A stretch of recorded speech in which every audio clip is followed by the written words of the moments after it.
I have held a weapon in my hand and looked a man in the eye and not flinched. I have walked through villages after attacks and seen things that would make most people turn away, and I kept walking. I have given orders that sent men into danger, and I carried that weight without losing sleep. 15 years in the Nigerian army builds something inside you that is harder than bone. A place where the things that would destroy an ordinary man just sit quietly and do not move you. But I want to tell you what broke me. It was not a bullet. It was not a battle. It was not the loss of a fellow soldier, or the news of an ambush, or the sound of gunfire in the night. It was the face of a woman lying on the floor of a burnt church in a small village outside Maiduguri, looking up at me with eyes that had seen something that no human being should ever have to see, and behind her another woman, and beside her a girl who could not have been more than 12 years old, and in my vehicle less than 2 kilometers away was a bag containing $50,000 that I had accepted to make sure none of my men were there to stop what happened to them. That is the beginning of my story.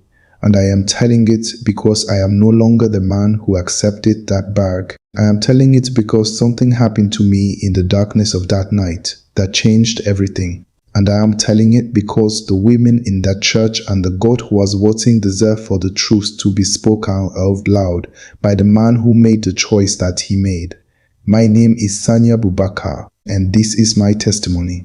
I grew up in Kaduna State, in northern Nigeria, in a household where Islam was not simply a religion, but the complete architecture of everything. How we woke up, how we ate, how we spoke to each other, how we understood the world and our place in it. My father was a strict man, not cruel, strict. There is a difference, though as a child it does not always feel like one. He prayed 5 times daily without exception. He fasted. He read. He expected the same of his children, and we gave it to him not out of genuine personal conviction in those early years, but out of the deep respect that a strict father's expectations produce in children who love him. I joined the Nigerian army at 21, not because my family pushed me toward it. My father would have preferred I went into business or teaching. I joined because I had grown up in a part of the country where security was a daily conversation, and I believed, with the clean simplicity of a young man who has not yet seen what believing things costs, that I could do something about it, that I could be useful in a direct and physical way, that I could protect people. That belief was genuine. I want to be clear about that, because everything that came later could make it easy to rewrite the beginning as though I was always what I became. I was not. I was a young man from Kaduna who wanted to serve his country and believed that was a good and honorable thing to want. 15 years changed me in ways I did not fully track, until I was sitting in the dark one night with a bag of money beside me and the faces of women I had felt burned permanently into the inside of my eyelids. By the time I was posted to Maiduguri, I had been a commanding officer for 4 years. I had 50 soldiers under my command. I had served in multiple operations across the northeast of Nigeria, areas where Boko Haram activity had been a consistent and devastating reality for years. I had fought real battles. I had lost men. I had made hard decisions in the field and lived with the consequences of those decisions. I was, by any external measure, a capable and experienced officer. I was also, by this point in my life, a man whose faith had become something harder and sharper than the soft religiosity of my childhood. Islam for me by my late 30s was not just practice, it was identity. It was the lens through which I understood who I was and who my enemies were and what was worth protecting. I loved Islam the way a soldier loves the flag he fights under, not gently, not quietly, but with a fierce, possessive certainty that does not leave much room for questions. That certainty would become the thing that made me capable of what I did. And the same night that I did it, it would begin to fall apart. Maiduguri sits in Borno State in the far northeastern corner of Nigeria, a city that has lived under the shadow of Boko Haram violence for over a decade. The surrounding landscape is flat and dry, stretching out into the kind of terrain that makes both attack and defense complicated in equal measure. Villages dot the land at irregular intervals, some of them close enough to the city to feel its presence, some of them isolated in a way that makes them vulnerable, in ways that do not show up clearly on any administrative map. Our posting was to a base approximately 10 kilometers from a cluster of small villages, several of them predominantly Christian communities, farming communities mostly. People who had lived on that land for generations and whose churches were the centers of their social and spiritual lives, in the same total way that mosques were for Muslim communities. Small buildings in many cases, modest, but central, the kind of place that when it burns, it is not just a building that is gone. Our official function was to provide security for the broader area. In practice, this meant responding to attacks after they happened far more often than we prevented them before they did. This was a reality I had long since made my peace with. The gaps between when violence happened and when we arrived were gaps that existed for reasons that went beyond logistics and response time. Some attacks were known about before they happened. Some of them were allowed to proceed by people above my rank whose interests were served by the continued existence of insecurity in the region. Security budgets, political leverage, the complicated economy of conflict in which some people profit enormously from the suffering of others. I knew this. I had known it for years. I had filed it in the part of my mind reserved for things that are true and cannot be changed, and must therefore be managed rather than solved. I am not proud of that, but I am telling you the truth about who I was.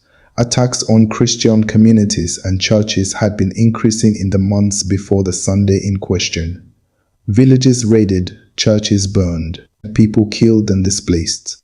I received these reports and responded to them as my orders directed, arriving after the fact, documenting, providing a temporary security presence, moving on. I did not feel what I should have felt about these attacks.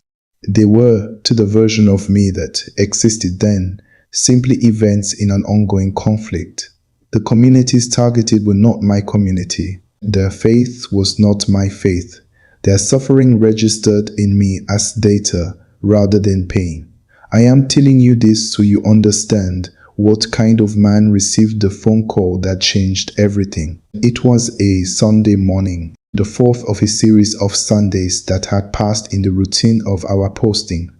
Patrols report, the managed boredom interspersed with occasional urgency that defines military life between active operations. I was awake before 4 in the morning, which was not unusual for me. I have always been an early riser. My phone rang at approximately 4:15, an unknown number. I almost did not answer. Unknown numbers at that hour in that posting were either wrong numbers or trouble, and I was not in the mood for either. But something, I cannot explain what, made me pick up. The voice on the other end was calm, controlled, the kind of calm that belongs to a man who has made many decisions that other people would find difficult, and has arrived at a place beyond nervousness about such things. He spoke in a mix of Hausa and Arabic that told me immediately he was not a civilian and not someone making a random call.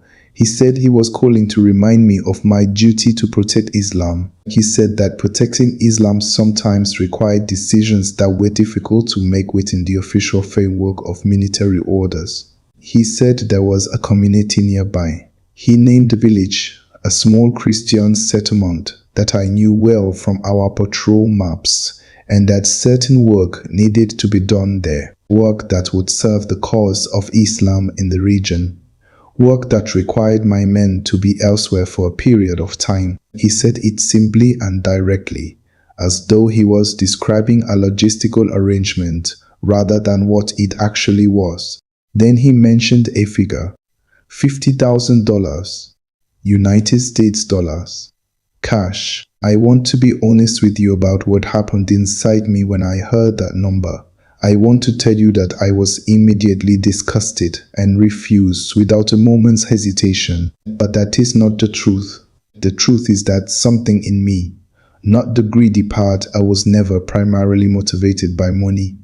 The part that had built up 15 years of hardness around the faith I was fighting for, that part heard the combination of the call to Islam and the financial figure and felt something that I am ashamed to name but will name anyway. Because this is a testimony and testimonies require honesty. I felt interested, not in the money, in the justification. The caller was framing what he was asking as service to Allah, as jihad in a form available to a man in my position, as something that connected my military capacity to my religious identity in a direct and actionable way. I had spent 15 years in a uniform fighting other people's political battles under the cover of national security. Here was someone offering me the chance to fight for something I actually believed in.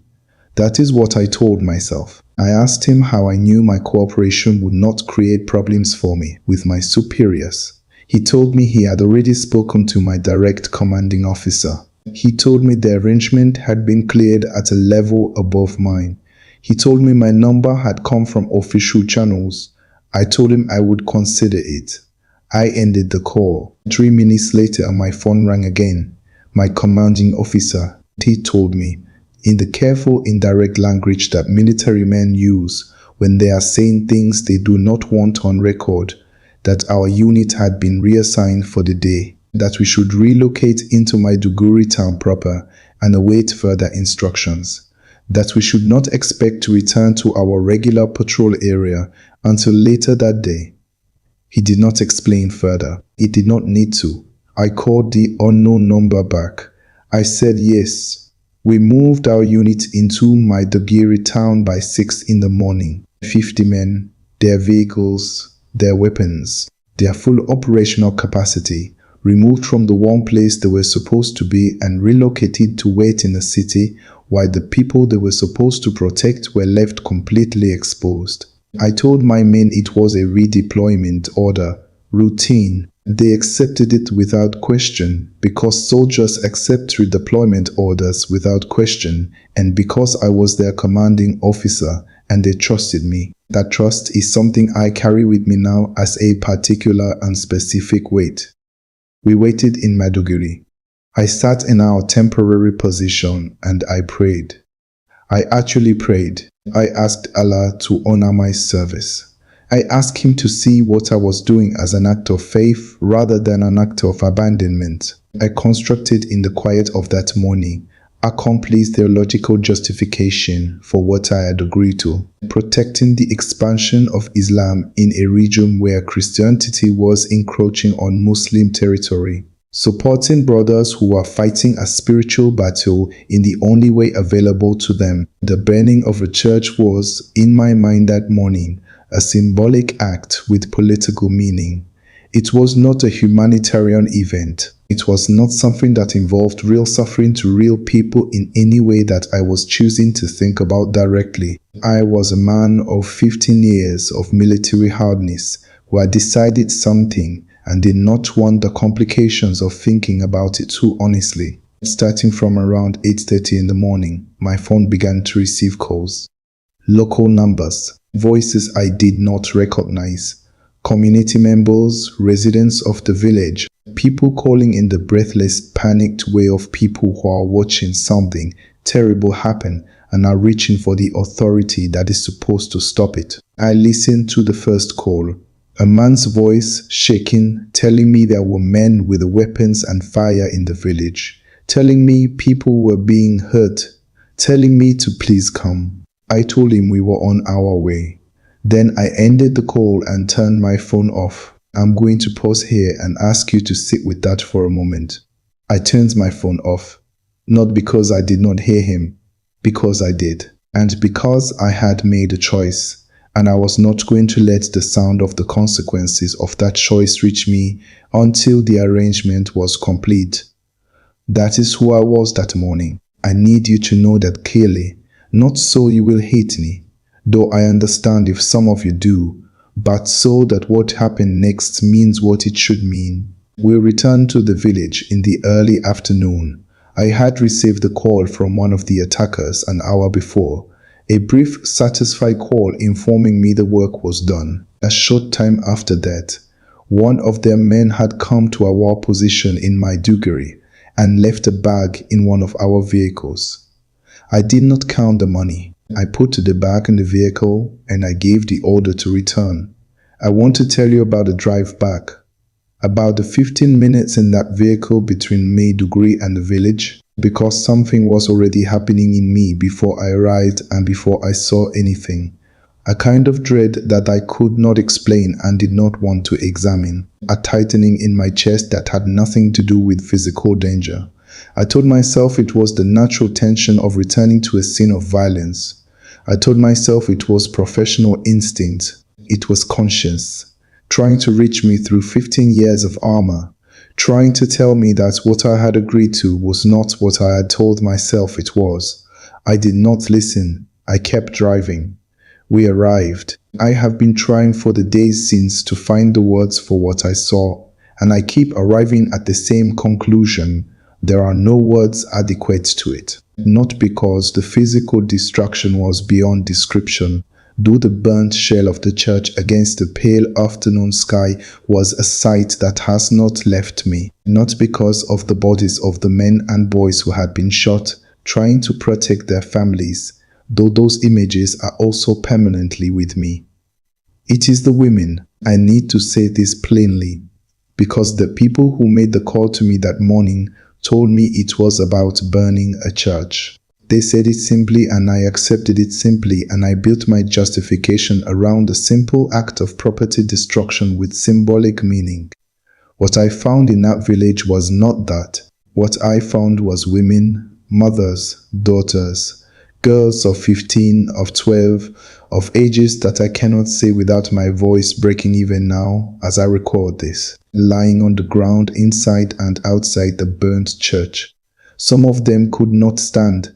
Some of them could not speak. Some of them were looking at the sky with an expression that I have only seen on the faces of people who have gone somewhere inside themselves, because what happened to their bodies was too large to remain present for. One woman, I was told later, had been violated by 10 men. She was someone's mother. She was someone's wife. She was lying on the floor of the place where she had gone that morning to worship her God. Girls of 12 years old. And the men, the husbands, the fathers, the brothers, the young men who had tried to stand between the attackers and the women they loved, shot. Some of them where they fell in the doorway of the church, some of them in the open ground outside. Boys who had tried to do what men are supposed to do and had been killed for it. I stood in the middle of that village and I looked at all of it, and something happened inside me that I do not have a clinical or military or theological category for. I saw my mother, not literally, but when I looked at the women on the ground, I saw my mother's face. I saw my sisters. I saw my aunts and the women of my childhood who had been the warmth and the safety of everything I grew up inside. I looked at a 12-year-old girl, and I saw every child I had ever known who deserved protection and had instead been given the opposite. And I wept. I, Sani Abubakar, 15-year veteran, commanding officer, the man who had sat in Maiduguri that morning and turned off his phone while these women were calling for help. I wept in front of my men, and I could not stop, and I did not try to stop because something had broken inside me that was beyond my capacity to manage or contain. I thought it was about burning a church. That night I could not sleep. I lay on my bed in our quarters, and the faces of those women moved through my mind in a procession that had no end. The one who could not stand, the girl of 12, the mother whose eyes had gone somewhere else, the men shot in the doorway, the burned walls of the church against the sky, and beside my bed, on the floor, the bag. $50,000. I had not touched it since the man left it in the vehicle.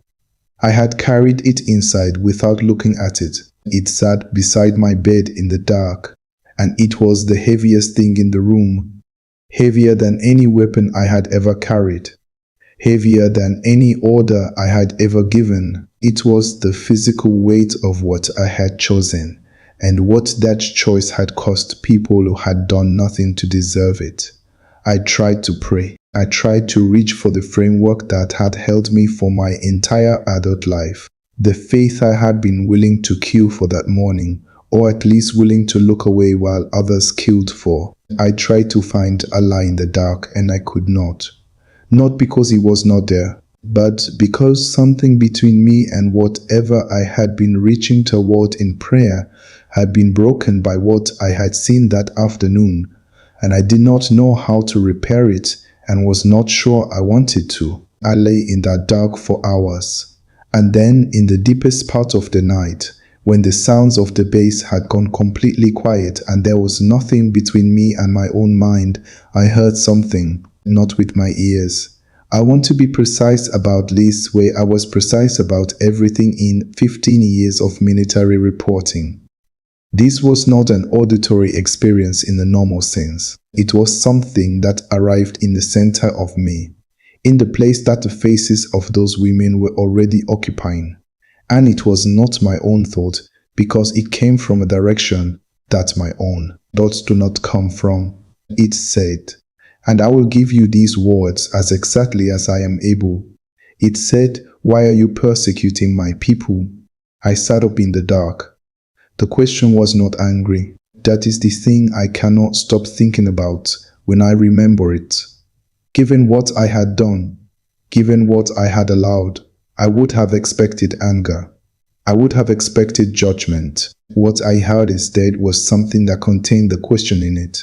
The way a father contains the question when his child has done something wrong and the father already knows the answer, but is giving the child the opportunity to face it himself. I said out loud into the dark room, "Who is speaking to me?" And then the room was not dark anymore. I do not know how to describe what happened to the darkness. It did not become light in the way that a lamp makes a room light. It became present, as though the darkness had been a surface and something had come through it, a warmth and a luminosity that had no source I could point to, and no physical explanation that my military training offered me any framework for.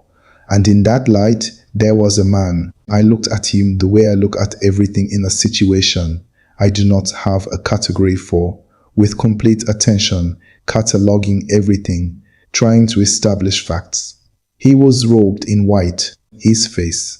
And I have tried many times to describe his face to people, and every time I fail in the same way. His face was the face of someone who knows everything about you, not in the threatening way of an interrogator who has your file, in the way of someone who has known you from before you knew yourself, and has never stopped knowing you and is looking at you now with that complete knowledge and is not turning away. He said, "I know what you have done." I said nothing. What was there to say? He said, "I know what was done to my people in that place today. I was there. I am always with my people. In every moment of what they suffered, I was present with them, and I know your part in it." Something in my chest collapsed, not in a dramatic way, in the quiet way of a structure that has been under too much pressure for too long and finally simply gives way. He said, "You believed you were serving God. You believe that what you agreed to this morning was an act of faith. I want you to understand something. The God you were trying to serve this morning was not me. What was done to those women and children and men was not done in my name. It was done in the name of a lie that has been told about God for a very long time." I said, "Belly, who are you?" He said, "I am the one those women were worshipping when your phone was turned off. I am the one whose house was burned this morning. I am the reason that one woman could still breathe after what was done to her. because I was with her in that room and my hand was the only thing that held her. I am Jesus, and I am here because you are not finished yet, Sunny. What you did today is not the end of your story. It is the moment your real story begins, if you choose it. I could not speak. I could not move. I was a soldier of 15 years, sitting on a narrow military bed in the dark, in my Maiduguri, with a bag of blood money on the floor beside me and the Son of God speaking to me about the women I had abandoned. He said, "The question is not whether I can forgive what you have done. I can. The question is whether you are willing to stop being who you have been and become who I made you to be. You became a soldier because you wanted to protect people. I put that in you. Every time you actually protected someone in 15 years, that was me working through you. The thing that broke you today when you saw those women, that was me too. That was the part of you that I never stopped speaking to, even when you could not hear me." He paused. Then he said something that I have repeated to myself every day since. He said, "You asked this morning if Allah would accept your worship. I am telling you, I am the one who receives worship. I am the one who was sent. I am the one who took the punishment that belongs to every person who has ever done what you did today and worse. Come to me, not to a religion, to me." And then he was gone. The room was dark again, ordinary dark. The bag was still on the floor. The faces of the women were still in my mind. But something had shifted in me so completely and so permanently that the room felt like a different room from the one I had been lying in an hour before. I sat until the first light came through the window. I did not sleep. I did not try to. I sat with what had happened, and I let it be as large as it was. The next morning, I made the decision that the Sani Abubakar of 48 hours earlier would not have been capable of making. I asked around quietly among the local contacts I had built during our posting about Christian communities in the area, specifically about pastors, men of faith who served the villages and communities we operated near. One name came up more than once. A pastor in a village about 20 minutes from our base. A quiet man who was known for being accessible and trustworthy in equal measure. I went alone. I left my uniform behind and went in civilian clothes. I did not tell my men where I was going. The pastor's name was Emmanuel. He was perhaps 60 years old. A small man with a gentle manner and eyes that had seen enough difficult things to be soft rather than hard. The kind of eyes that difficulty produces in people who have chosen to remain open rather than close. He received me at his modest home beside his church and offered me tea and asked no questions until I was ready to speak. When I spoke, I did not manage it well. I am a man who has given military briefings for 15 years, who can present information in organized and precise ways under pressure. I could not organize this. It came out of me in fragments. The phone call, the money, the redeployment, the village, the women, the night, the voice, the face. By the time I finished, we were both in tears. I want to tell you about Emmanuel's response because it is part of this testimony and it matters. He did not stand up and condemn me. He did not reach for his phone to report me. He did not tell me that what I had done was beyond the reach of forgiveness, which is what some part of me was expecting and perhaps even wanted, because condemnation would have been easier to manage than what he actually said. He said, "Brother, Jesus came to you last night. Do you understand what that means? He did not come to destroy you. He came to find you. He finds the people that no one else is looking for, in the places where no one else is looking." He said, "What happened to those women is a horror that I cannot minimize and will not minimize." And Jesus does not minimize it either. He told you himself that he was with them in that room. He carried what they carried, and he is carrying what you are carrying right now too, if you will let him. He prayed with me. Simple words, in a plain room with tea going cold on a table between us. And I gave my life to Jesus in that room. Not with great drama, not with a lightning bolt, but with a quiet and complete surrender of a man who has run out of every other option and has found, to his astonishment, that what he has arrived at is not a last resort, but a beginning. I gave Emmanuel the bag, all of it, every dollar. I told him to use it for the families who had lost everything in the attack, for the women who needed medical care, for the children who had lost fathers, for whatever rebuilding was possible. He received it with the gravity it deserved. Not excitement, not gratitude, but a solemn acknowledgement that this money was going to do the only redemptive thing money obtained that way could do. We prayed over it before he took it. I found that important. In the weeks that followed, I was a changed man living inside an unchanged situation. I continued my posting. I led my men. I filed my reports. None of my soldiers knew what had happened to me, and I was careful about that. Not out of shame, but out of the simple operational reality that a military unit in a volatile posting is not the right environment for a commanding officer to announce a religious conversion. I read, I found a Bible, not easily, not in that environment, but I found one, and I read it with the intensity that I had given to everything in my military career that I decided mattered. I prayed daily. I spoke with the manual when I could. I was, quietly and entirely, becoming someone new. And then, approximately 1 week after the morning in that village, my phone rang. The same unknown number, the same calm voice, the same directness, another request, another request, another arrangement. I sat with the phone in my hand and felt the anger rise in me. A hot, clean anger that was entirely different from the hard religious certainty I had operated from before. This anger was the anger of a man who had seen what these arrangements actually produced and was looking at the voice on the other end of the phone as the thing it actually was, rather than the holy, because he had dressed it up as. I wanted to shout. I wanted to describe to this man in precise and complete terms exactly what I had seen in that village and what his work had done to those women and girls and what I thought of his calls and his phone calls and his pads of money. Something stopped me, not my own restraint. I am not a restrained man by nature. Something quieter than my own restraint. A stilling.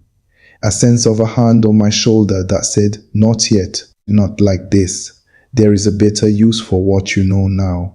I told the caller I was interested. I told him to give me the details. I listened and I wrote everything down, and I ended the call and I sat for a long time thinking about what a soldier who has given his life to Jesus does with the information he has just been given about an imminent attack on a Christian village. The answer, it turned out, was straightforward. He uses it. On the day of the planned attack, I gathered my men before dawn. I gave them an operational briefing that was technically accurate in every detail, a credible threat to a civilian community, confirmed intelligence, recommended tactical response. Everything I said was true. The only thing I did not tell them was where the intelligence came from, or that their commanding officer had spent the past week reading the Gospel of John in a borrowed Bible and praying to Jesus. Every morning before they woke up, we positioned ourselves in the approach route to the village before the attackers arrived. When they came, they did not come cautiously. Why would they? They had done this before. They had an arrangement with the military. They believed the military would be elsewhere. We were not elsewhere. The engagement was brief and complete. I will not give you a soldier's detailed account of it, because this testimony is not about celebrating violence, even when violence is the right and necessary response to imminent harm. What I will tell you is that every person in that village went home safely that evening. Every family was intact. Every woman was untouched. Every child went to bed in their own house. And I prayed before the engagement and after it. Before. asking Jesus to let me do what I became a soldier to do, to protect the people who needed protecting. After asking him to receive what had just happened as something done in his name and for his people, I believe he did. Within 30 minutes of the engagement ending, I received a call ordering me to return to headquarters immediately. The language was the language of a command structure that has just discovered that one of its arrangements has been disrupted by someone who was supposed to be part of the arrangement. I knew what was waiting for me at headquarters. I knew whose men I had just stopped, and I knew that the people who had made the original arrangements with me were not going to receive a report of what happened with anything resembling understanding or patience. I made one phone call before I went anywhere. My wife Halima. I told her where to go. I told her to take our daughter and go to my cousin in the east and wait for me, and not to speak to anyone about where she was going or why. She asked me no questions. She has always been a woman who knew when not to ask questions. I love her for many things, and that is one of them. I did not go to headquarters. I am not a fool, and I was not prepared to hand myself to the people whose plans I had just disrupted in a very public and permanent way. Instead, I drove southeast, through Borno and Yobe and Gombe, and into the southeast of the country, where my cousin lives and where Halima and my daughter were waiting for me when I arrived. I am recording this testimony from that same location in the southeast of Nigeria. I will not give more detail than that. I am a man with a military background who disrupted a significant criminal and political arrangement, and the people on the other side of that arrangement have both the motivation and the capacity to find me if I make finding me easy. I am not going to make it easy. I am here with my wife and my daughter. We are alive. We are together. We are, for the first time in a family history, shaped by a faith that I was willing to weaponize, following Jesus. All three of us. Halima came to faith in the weeks after we arrived here, not through a dramatic encounter, but through watching what had happened to her husband and deciding that whatever had changed him was worth knowing personally. My daughter is 7 years old. She does not fully understand everything yet, but she prays with us in the morning, and she knows the name of Jesus, and she knows that her Father loves her. That is enough for now. I have things I need to say before I close. To the women of that village, I do not know if this testimony will ever reach you. I hope it does not, because reaching you would mean the details of what happened to you are being circulated, and I do not want that for you. But if somehow these words find you, I am sorry. There is no word large enough for what I owe you. I turned off my phone while you were calling for help. I sat in my duguri and waited while you suffered. The bag of money went to help rebuild what was lost. But I know that money cannot rebuild everything that was taken. I am asking Jesus every day to carry what you cannot carry. I believe he is doing that. He told me himself that he was with you in that room. He did not leave you. I left you. He did not. To my former soldiers, the 50 men who served under my command and trusted me, and whose trust I spent on an arrangement they knew nothing about, I am sorry. You deserved a commanding officer who was what he appeared to be. On the day of the second engagement, you finally got one. To the Nigerian military and political figures who benefit from these arrangements, you know who you are. The people of Nigeria know who you are, even if they cannot always prove it. I believe there is a justice that reaches further than any court I could bring you before, and I am content to leave you there. To Christians in Nigeria, specifically in the north, specifically in the communities that have been living for years under the particular vulnerability that comes from being a minority faith in a region where your faith makes you a target. I see you. I protected you once, and I failed you many times before that once. I am praying for you every day now, not as an officer, as a brother, As someone who has met your Jesus personally and understands now why you have held on to him through everything that has been done to you in his name and in the name of driving his name out. Hold on, he is with you in the room. He told me so himself. To anyone who is where I was, carrying the certainty that your faith justifies the harm you are doing to other people, I want to tell you something. The certainty is a cage. I know it does not feel like a cage. It feels like strength and identity and purpose and belonging. But it is a cage, and the day it breaks, the day you are standing in the ruins of what that certainty produced, and you cannot look away from it, that day is not the end. That day, if you are willing, is the beginning. Jesus came to me in the dark with blood money on the floor beside me. He did not come to destroy me. He came to find me. He will come to find you too. My prayer requests are these. Pray for the women and families of that village. Pray for healing that goes deeper than any medicine can reach. Pray for my wife Halima and my daughter as we build a new life in a place that is not home yet but is becoming one. Pray for the Christians of northern Nigeria, for their protection, for their endurance, for their faith which has already survived more than most people will ever be asked to survive. And pray for me. I am a former soldier with nightmares. The faces of those women come to me at night, and I have not yet found a way to make them stop. I am asking Jesus every night to take those images and do something redemptive with them, to use the memory of what I saw to keep me useful to him and to the people he sends me to protect. I do not want to stop seeing them entirely. I want to see them the way he sees them, as people he loves and was present with and has not abandoned. I thank this channel for receiving my story and for the support given to help my family begin again. May Jesus reward that generosity. His name is Jesus. He came to me in the darkest nights of my life, and he called me out of it, and I am walking out.